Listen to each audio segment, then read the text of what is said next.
Hello everyone, hope you're doing well. Today it's time to have a look at some of the older Path to Developers stuff, and this is basically because at the time when this Path to Developers was released, there was a lot of other stuff going on, mainly the major updates, so I had to cover them instead. So in January we're going to be doing a little bit of a look back on some of them which we've missed, and this time we're going back to November 2020 and looking at the naval stuff which is on offer. And the first one is from Way of the Woke, and it's talking about the USS Sampson, the DD63.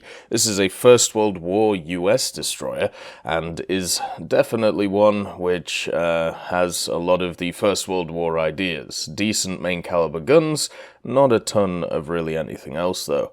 So it starts off in the middle of the First World War. The machine was built, the Sampson class destroyers, and they represented a design improvement from the previous O'Brien and also Tucker classes. The Sampson class of 6 were the last 1,000-tonner destroyers built for the US Navy, incorporating a larger main armament and hull displacement compared to its contemporaries. These were the first ships in the US Navy to incorporate 21-inch torpedoes, and also the first destroyers to include dedicated AA guns consisting of 2 1-pounder Maxim autocannons. The Sampson's 21-inch torpedo tubes were mounted broadside on the decision of the Navy General Board, which took issue with centerline mountings after some prior incidents on other destroyers had torpedoes launching into the gunwales of the ship. And for propulsion, the Sampson class used 2 primary Curtiss-built steam turbines, with another 2 on board used for cruising. It led the class, the leader of the class, the USS Sampson, was laid down on the 21st of April 1915 at Fall River Shipbuilding Company in Quincy, Massachusetts, and it was launched on the 4th of March 1916 and commissioned on the 27th of June 1916. And basically, shortly after the commissioning, the USS Sampson was assigned to Division 9 of the Atlantic Destroyer Force under the command of Lieutenant Commander Mark L. Hersey Jr., and after exercises she joined a convoy as escort on the 15th of May 1917 off Halifax, reaching Ireland on the 25th, and Sampson was assigned for escort duty around the British Isles with headquarters at Queenstown. And also at England she received 2 depth charge launches and started on the 29th of May. She remained in escort duty, protecting convoys from submarine attacks for the rest of the European conflict. And on the 18th of June 1917, Sampson rescued survivors from the merchant ships Elbe and the English Monarch after a U-boat attack, returning to Queenstown on the 20th. A notable action occurred on the 12th of December 1918 when Sampson escorted the SS George Washington, carrying US President Woodrow Wilson to Brest Harbor in France. On December the 26th, Sampson sailed home to New York Navy Yard, arriving on the 7th of January 1919, which, after being reassigned to the 4th Division, 2nd Flotilla of the Atlantic Destroyer Force. And post-war, the Sampson was based out of Newport, Rhode Island, taking part in the experimental testing of torpedoes and also naval mines. And in May 1919, Sampson was given the important responsibility of supervising the flight path of RC-4, which was the world's first successful transoceanic flight. The USS Sampson was decommissioned on the 15th of June 1921, remaining on the inactive list for a time. She was sold for scrap years later on the 8th of September 1936 under the reduction provisions of the 1930 London Naval Treaty at Baltimore, Maryland. And just to give you an idea of what this thing had on it, it had 4 102mm Mark 9 guns, 2 37s, Mark 6 or Mark 7 AA autocannons, 12 21-inch torpedo tubes, and also 2 DCRs. So overall, a little bit of firepower, kind of similar to the Fruns, I suppose, which we already have in-game.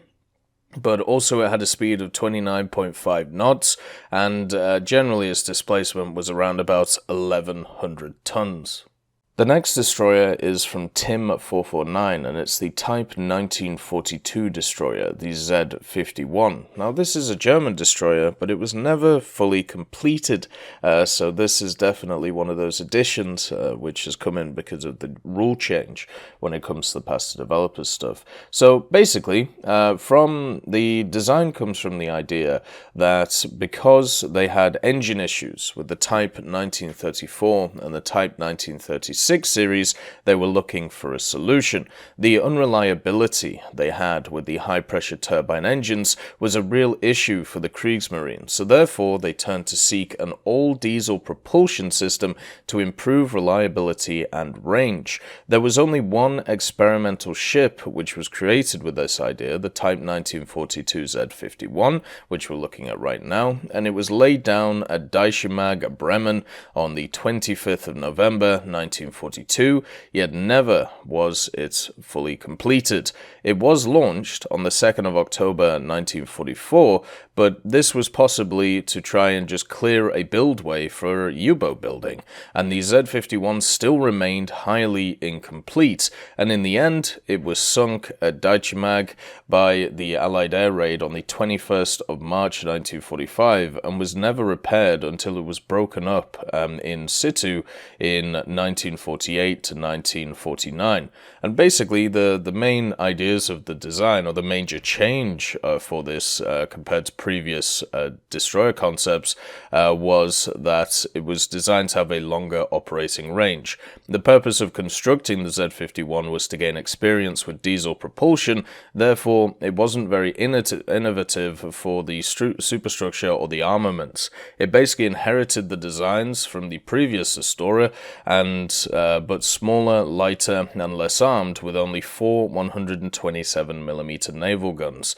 Her AA ability would be relatively good though, 4 mounts of twin 37mm, and also 3 quadruple mounts of 20mm C38. And of course the most unique thing, as we talked about before, was the propulsion system. It was made up of 6 MAN built 12Z32/34 24-cylinder 2-stroke V-form diesel engines, and there was 4 diesel engines connected to the central shaft. The rest was connected to the other 2 shafts, and each engine could provide 11,650 SHP and give a total output of 57,000 electric horsepower. So the theoretical design of the Z51 gave it a range of 5,500 nautical miles at around about 19 knots and top speed of about 36 knots. But obviously this didn't happen because it was never fully completed. And now for something a little bit different from Kleiner Panzer. Now we're having a look at the Project 165 Naval Artillery Battery. This shouldn't be confused with the standard Project 165 though. This is kind of just a much bigger version of it. So basically, the Project 165 did actually have a decent amount of success in the anti-air role. So a new design for a floating battery was proposed alongside it, and it was going to be based on the Project 165.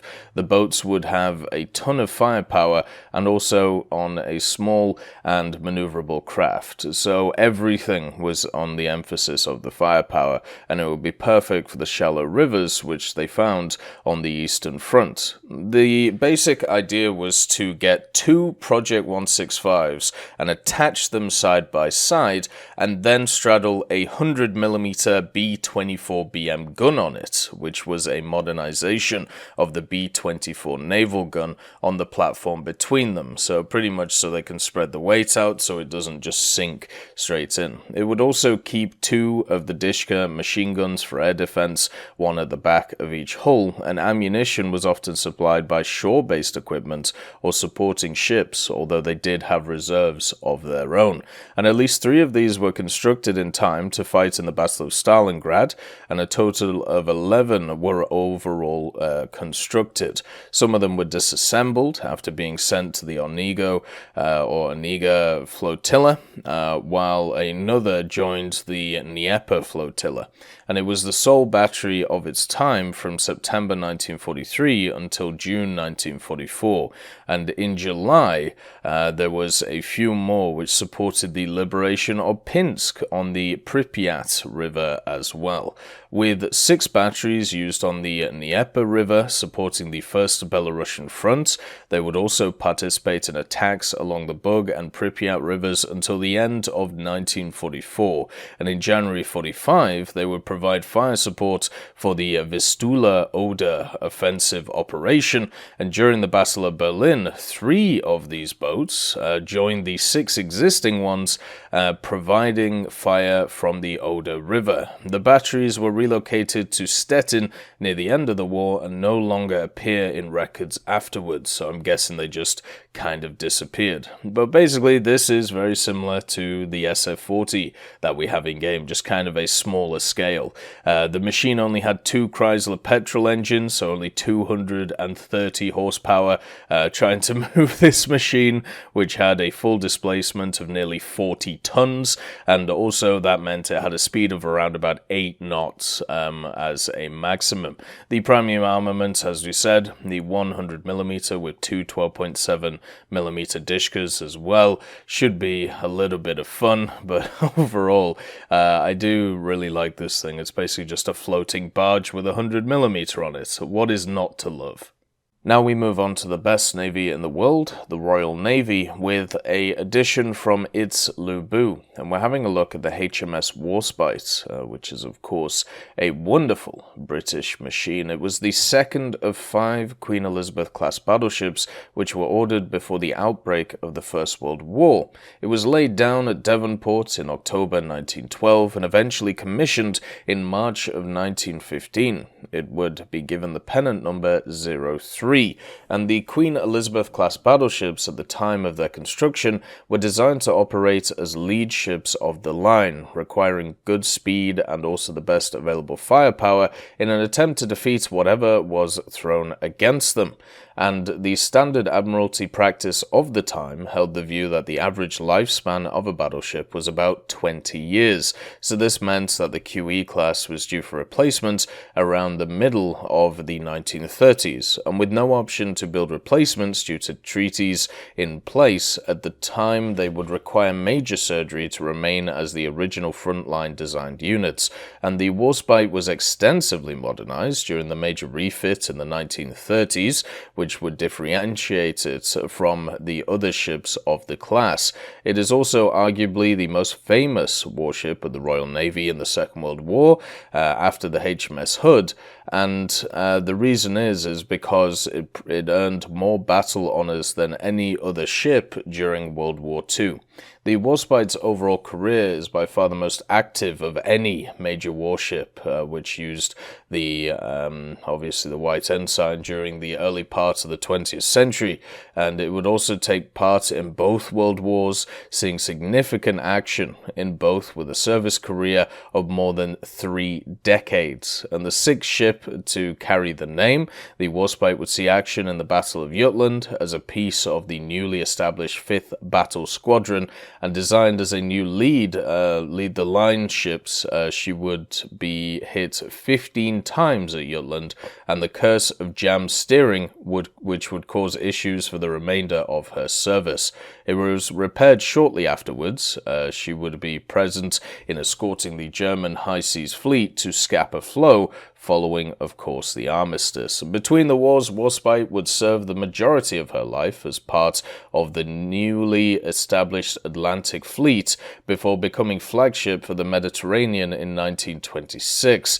It would also be chosen for refit during the 1920s, along with her sisters, for the improvement of her armor protection with the installation of torpedo bulges, new 4-inch AA guns, and also the removal of torpedo tubes. During the 1930s, in when the Queen Elizabeth class was reaching their designed 20-year service life, War Spice would be chosen for an extensive refit between 1934 and 1937. The estimated construction cost of around £2.8 million, it would result in the War Spice looking like an all-new warship both internally and also externally. Firstly, she would be fitted with an improved 15-inch gun capable of 30-degree elevation, where before it only had 20, with a substantial range increasing of around 9,000 yards. The forward and after pairs of 6-inch guns would be removed, unlike the Valiant and QE, which lost all of them, and to accommodate extra armaments with the hull side plated flush to cover the now vacant position. Deck armor of the magazines was increased from 3 to 5 inches, and the AA battery was strengthened further, with her single 4-inch guns replaced with dual versions, and multiple 2-pounder octuple mounts, which you can find on the London right now in game, and 4 multiple 0.5-inch 2 pairs side B and X turrets. And internally she was re-engined with Parsons turbines grouped together with a now approximately 80,000 SHP for around about 24 knots, and weight saved as a result of this alone was approximately 1,480 tons, with her boiler rooms now concentrated rather than split, which would provide to be something of a weak point going forward. Externally, she was also fitted with an all-new superstructure as seen on the much newer Nelson class, allowing room for installation of an aircraft hangar for 4 aircraft. And at the outbreak of the Second World War, she would be initially assigned to convoy escort duties before being recalled with the German invasion of Norway. At the following Battle of Narvik, she would sink or badly damage 3 German destroyers and continue to provide offshore bombardments around the Narvik area. In July of 1940, War Spice would be present in the Mediterranean for the Battle of Calabria, in which she would achieve one of the longest direct hits against a moving target in Julio Cesar at approximately 24 kilometers, one of the ships that we just covered recently. And in 1941, at the Battle of Cape Matapan, in which the British battleships, including War Spice, would successfully sink both Fiume and Pola during a night action at very close range. Like many ships presented in the defense of Crete, War Spice came under attack from the German Luftwaffe, taking a 500-pound bomb, damaging her secondary battery, which would force her to the United States for repairs. This would last until the start of 1942, before joining the Eastern Fleet in March the same year. As you can see, a lot of stuff was happening with the War Spice.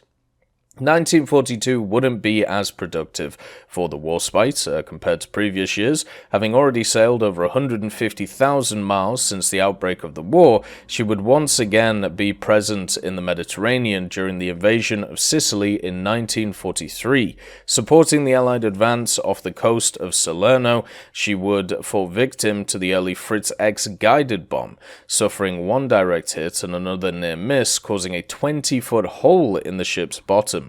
And with repairs lasting into 1944, she would be back in action in time for support of the Normandy landings at Sword Beach and later Utah before striking a mine. War Spice had a highly eventful service career, surviving bombs, shellfire, and ramming amongst others. Yet despite this, she was not chosen to support the Eastern Fleet. She would be approved for scrappage in 1946, however, would run aground with a skeletal crew. It would not be until the 1950s that this would actually be completed.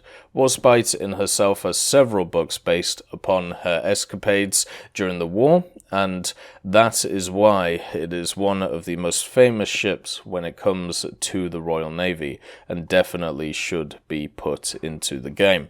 If you want to know its major armament, it had 8 BL 15-inch guns, so 381mm guns in dual mounts, so 2 on the front and 2 on the back. Then the secondary armament armament, which was the 6.6-inch Mark 12 guns, which were single BL Mark 9 mounts, which were removed in 1944, and then post-refit it had 8 4-inch twin Mark 16 guns, and then the anti-air battery, of course, was the 4 octuple 2-pounders.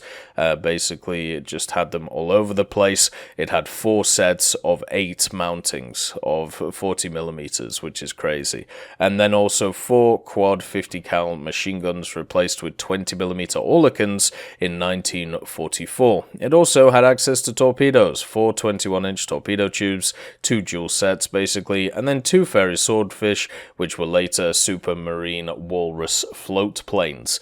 It had pretty much everything and definitely deserves eventually to be added into the game. The only question is, do you put its First World War variant, its 1920s variant, or do you go for the Second World War refit? Anything is possible with this machine.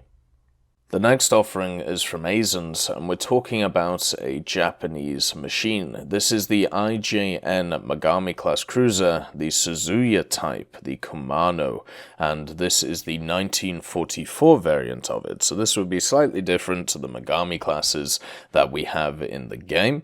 The main differences would be the AA armament that these things have, and also slightly different versions compared to the old ones. So basically the Uzuya Type, which we're looking at here, which the Kumano is one of them, they have modified hull lines and also engine rooms. Basically the early groups have 8 boilers and 2 smaller boilers, but the late ones, which were the Uzuya Types, would only have 8 large boilers. And also for the air intake, large air intakes between the 3rd main turret and bridge. On the early group, this was moved to both sides of the bridge on the later ones. And the funnel, the first funnel of the late group is narrower than the early group, and the fairlead, the shape was also changed. There was also a few other minor differences, but the basic reason why Asens wants this in the game is because of the armaments that this thing has. It is definitely different from the Megami class that we already have in the game. So the main guns, not too different. So 10 at 203mm. These are sat in dual mounts, so you have 3 on the front and 2 on the back. Then the AA guns is where it gets spicy. So you start off with 4 127mm twin sets. So these are found in the center of the ship. And then for 25mm, you have 56 of them. So you can definitely see the IGN was really ramping up its AA capabilities.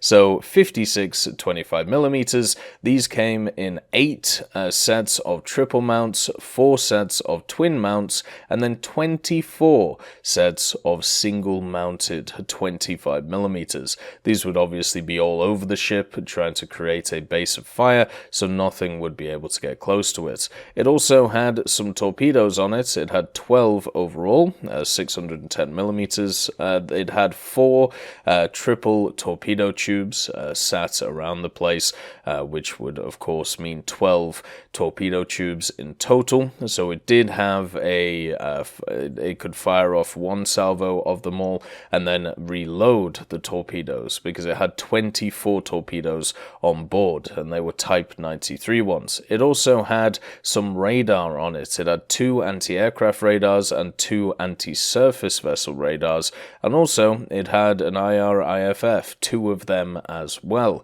The aircraft it also had on the machine were 2 Type 03C recon planes, and after the Battle of Leyte, float planes on Kumano were removed. This thing was used quite extensively during the war, since it was completed in 1937, but it was sunk in 1944. It took part in the Malaya campaign, the Dutch East Indies campaign, the commerce riding of Bengal Bay, the Battle of Midway, the Guadalcanal campaign, the Battle of the Philippine Sea, and also the Battle of Leyte, as we talked about before. After the Battle of the Leyte Gulf, though, the Kumano was attacked by a submarine, and they tried to do some emergency repairs and return it to mainland Japan, but it was actually sunk by an air raid while it was on the way from the USS Ticonderoga, which was the CV-14. And after it sunk, the crew actually fought in the Battle of Manila, but obviously, at the time, they didn't have the ship. This thing would be another monster when it comes to the Japanese heavy cruisers, and would be lovely to see. And the last one is once again coming in from Way of the Woke, and it's talking about the Dante Alighieri. This is obviously a very large machine once again, but it comes from the shores of Italy. The Dante Alighieri, which I'm sure I'm saying completely wrong, is actually the name of a poet who lived in the mid-13th century, over 700 years ago. And it's kind of cool that this ship is actually named after him, because the work that he did was also very interesting. And in 1909, an Italian dreadnought, the first of its kind in Italy, was named after him. Which is, of course, the one we're looking at right now, which happened to be the only time a poet has actually taken the name of an Italian warship. The Dante Alighieri was a project of Rear Admiral Edoardo Mazdia, based on the visions of General Cuniberti, who imagined a dreadnought with main guns of 1 caliber and enlightened broadside fire. The battleship would be rather agile for its size, making up for its lack of armor and speed. The construction of it started at the Castellamare di Stabia shipyard on the 6th of June 1909, with the launching commencing on the 20th of August 1910, and it was commissioned into service on the 15th of January 1913. And right after the commissioning of the machine, it was tested by the Regia Marina for the potential usage of ship-based seaplanes. And upon Italy's entering the First World War, the ship was the flagship of the first battle aquadron, assigned to the South Adriatic and Ionian Seas for the duration of the war. It also only took part in one battle during the entire conflict in Durazzo in October 1918, keeping watch for Austro-Hungarian vessels coming out of Cattaro. And didn't fire a single shot, and then after was sent to Venice to support the occupation of the newly acquired Dalmatian coast. And the post-war career was marked by peacetime duties and also refits. In 1922, the ship hosted King Emmanuel III and guests destined for the Genoa conference of that year, and a refit occurred in 1923, which mounted a tripod foremast on it, launch catapult, and on the turret number 3, and heightening the funnels. The weapon changes included removing 8 older 76mm guns, which were replaced by 2 40mm Vickers AA guns, and in 1924 it tested an experimental fire control system which was mounted on her tripod mast, and while found to be unsuitable for the ship, was deemed successful for newer battleships. And by the late 20s, it became apparent Italy could no longer afford to retain its excessive fleet on a broke economy and needed to make some cuts, and the Admiralty determined that the Dante Alighieri was beyond its operational life and was retired on the 1st of July 1928. So this is very similar basically to a lot of these other kind of pre-First World War dreadnoughts that we have in the game, which could definitely make, you know, a decent splash. It had 12 305mm main caliber guns on it. These were set in triple mounts on the machine. It also had 8 120mm guns and then 12 120mm guns on top of that. The 8 120s were set in dual mounts, where the 12 were set in single mounts. It also had 8 76mm Mod 1916 guns, 4 76mm AA guns, and then 2 40mm V1917 AA autocannons with 3 450mm torpedo tubes. And this thing would be powered by 4 shafts with Parsons geared steam turbines. It could go around about 22 knots, which is pretty fast, and would have a displacement of around about 20,000 tons. I would like to thank you for watching this. I hope you all have a wonderful day, and I'll see you next time. I'd just like to thank Teddy, John Ryman, Universe, Conte Baraka, Trigger Hippie, Eugens Terry, Ambrosius McClellan, Daniel Stanton, Martinez, B. Young, Hosest Kishol, Hans, Bareen, and Samuel Schlick for supporting the channel.